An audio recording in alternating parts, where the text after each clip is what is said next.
Hello, and welcome back to the final episode of the Powered by Football podcast for the 2025 season. I miss you all so much. Obviously, we had Matt Mallows taking over for the past 3 weeks. You would have heard my voice in the interview which I did with him, which was a load of fun.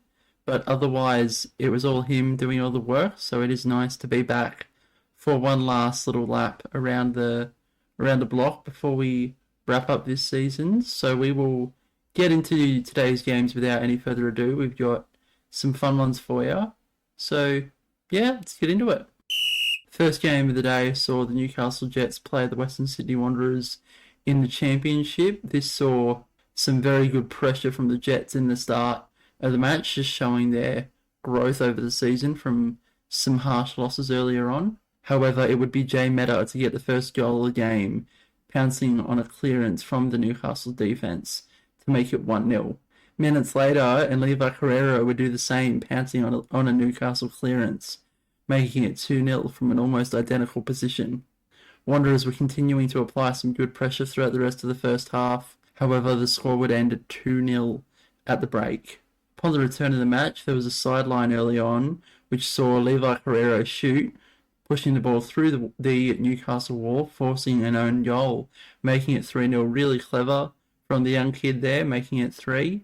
And Newcastle would get a bit of a reward for their efforts this season, where a goal kick from the Wanderers was pounced upon by Greta Sarov, which made it 3-1. That's their second goal of the season and the second for Greta, so good job to her. Around a minute after this goal, Levi Carrera will continue his own strong performance in the game, getting a second, dribbling the ball through the Newcastle defence to make it 4-1.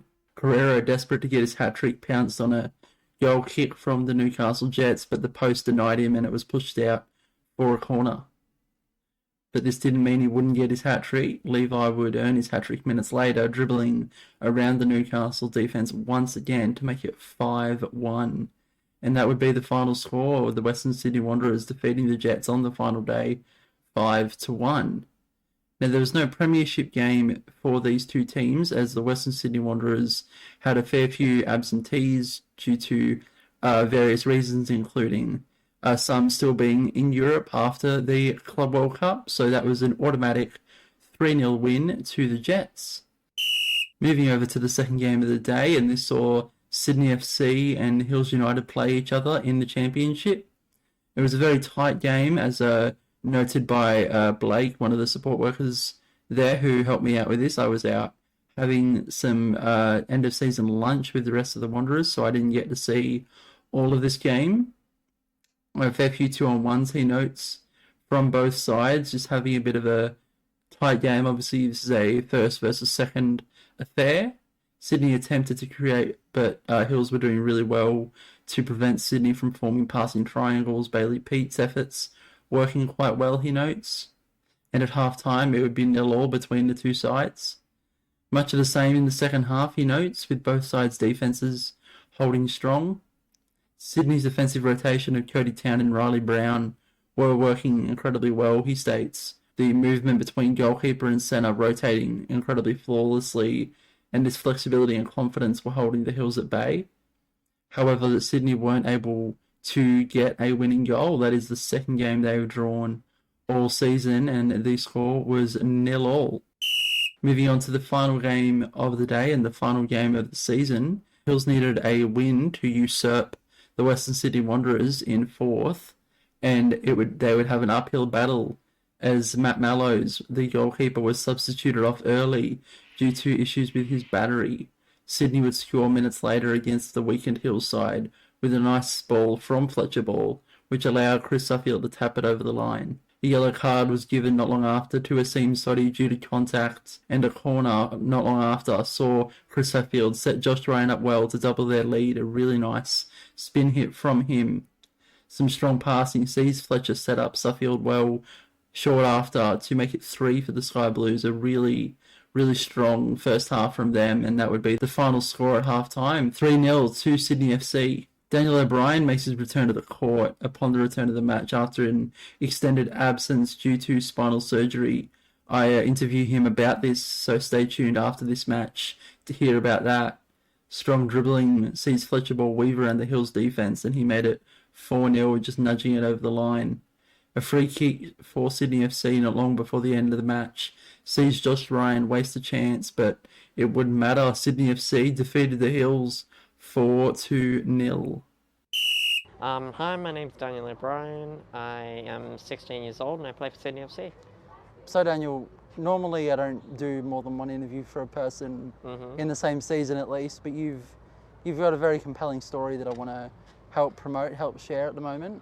That's why I've brought you back onto the podcast. Oh, why, thank you. So this is your first game back for a while. Yes, it is. Yeah, so I've been off for I want to know, what's it like, just getting back in your chair, getting back to playing? a lot better than I thought. I feel pretty comfortable in the chair and everything. Playing wise, I mean, I'm rusty. Yeah. And that was kind of evident. Hence the lack of goals. Yes. Yeah, it's a little bit rusty, and you might have seen me avoiding all the one-on-ones because it was a bit reckless out there at one point. So. Yeah. Do you notice, like, when you're playing, like, can you see differently, or is there any other differences that you notice? My vision is actually not as impaired as I thought it would be. I can see probably about 120 degrees either side. What would it have been prior to the surgery? Oh, I'd say about 150. Okay. So it's a little bit further down, like a little bit impaired, but it's still, like, I can see. Otherwise you feel basically about the same out there? Yeah. Yeah, that's awesome. Well, apart from the hair, now my hair's blocking my view as well. Yeah, well, that was your stupid fault, wasn't it? So you might have to crack out one of the old Zachdickie headbands to help that one. Well, I did at Nationals, if you saw, at one point. Yeah, I actually do remember that now you say it. Yeah. Yeah. So speaking of sort of your, return to the sport, you obviously had the spinal fusion. I just thought, even though I know most of it, I just thought, would you want to touch on the recovery process for those listening at home? Yeah, so everything was going fine for the first 3 weeks. So it was the first 2 weeks in hospital as expected, recovering, physio, all of that. I was having fevers. We went home for 10 days. Fevers didn't get better. We got sent back to hospital. They had no idea what was going on. We all caused a fist fight between specialists in the hospital. They were so agitated each other with who thought what was going on. But yeah, so I'm currently on IV antibiotics, and we should be hopefully going less and less from there. So you've obviously just recently been cleared to come back to the sport. How did you feel when they said that? Did you expect it?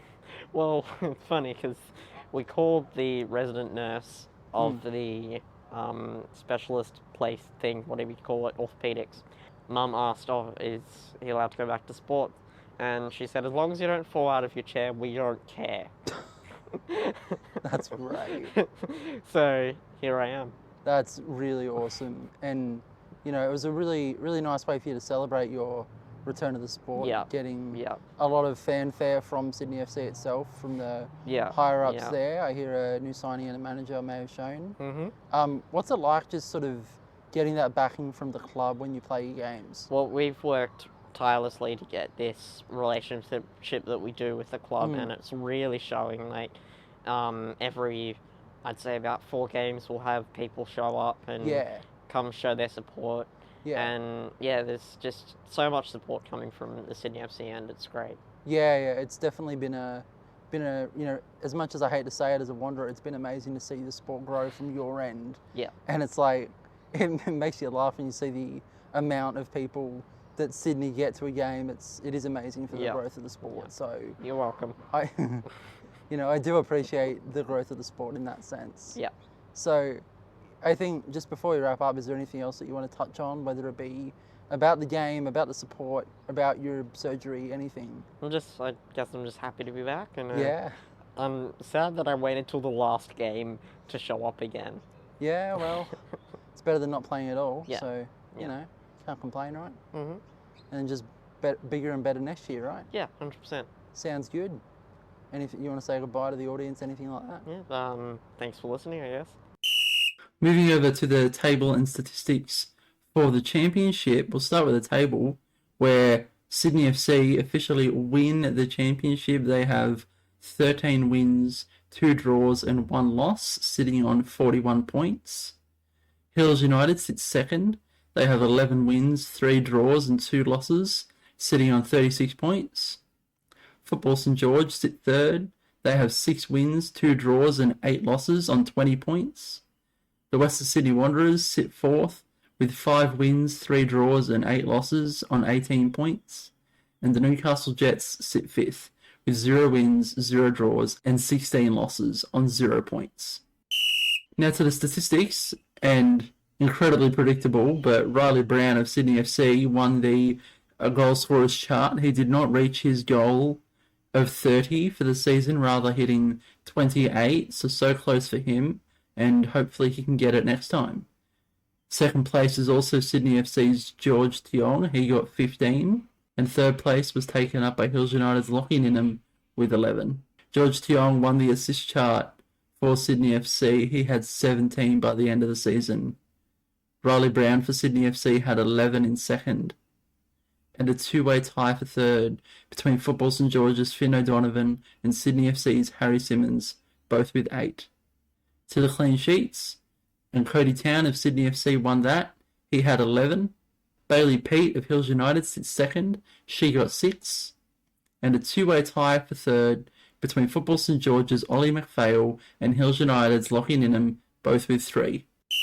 To the Premiership table and statistics, and the Newcastle Jets won the league. They have 13 wins, 1 draw and 2 losses. They have 40 points. Sydney FC secured second. They have 9 wins, 3 draws and 4 losses with 30 points. Football St George achieved third with 7 wins, 5 draws and 4 losses on 26 points. The Western Sydney Wanderers got fourth with 2 wins, 3 draws and 11 losses. They have 9 points. And Hills United sit fifth with 2 wins, 2 draws and 12 losses on 8 points. And the Premiership statistics, firstly with the goal scorers, and that was won by Football St George's Abdullah Karim. He got 13. Second place goes to Dimitri Leolio-Davis of the Newcastle Jets. He got 12. And third place goes to Chris Hastis of the Newcastle Jets. He had 9. The assist chart was also won by Abdullah Karim of Football St George. He had 11. Sydney FC's Joshua Ryan sits second. He had 9. And Fletcher Ball from Sydney FC sits in third. He had 8. To the clean sheets, and first place was taken by the Newcastle Jets' Ryan Seck. He had 11. Second place was taken up by Sydney FC's Cody Town with 4. And third place was Matt Mallows of Hills United with 2. So that brings us to the end of the episode today. I thank you all so much for listening. Now, I am working on a very exciting episode talking about Paris and the Club World Cup with the rest of the Western Sydney Wanderers side, so stay tuned for that. Whether that comes out next week or after that, I'm not exactly sure. We're still working on that. We're also working on the awards. You may remember last year that we had the Powered by Football Awards, which were presented at our awards night that the NSW PFA run. We are also working on that. I am not finished working on that yet, so I won't be posting the Google form yet, but stay tuned for that. There will be updates on the feed, on the social media, to be aware of when you can vote and how you can vote, etc., etc. So stay tuned for that. And without further ado, let's get into the final end card of the season. You can get involved in Power Chair football here in New South Wales as an athlete, coach, referee or volunteer by visiting the New South Wales Power Chair Football Association website, linked in the show notes. Our season takes place in Glenwood at the Valentine Sports Park from the 15th of February 2025 to the 12th of July 2025 every Saturday. Contact info@nswpfa.org.au for more information. Just a quick note that the views of this podcast are mine and mine alone. The opinions and thoughts expressed do not necessarily reflect those of the NSW PFA. If you want to get in touch with the podcast, you can follow us at Powered by Football Pod on Instagram. join our Facebook group, Powered by Football Podcast, or follow our Twitter account, Powered by Pod. Thanks for listening.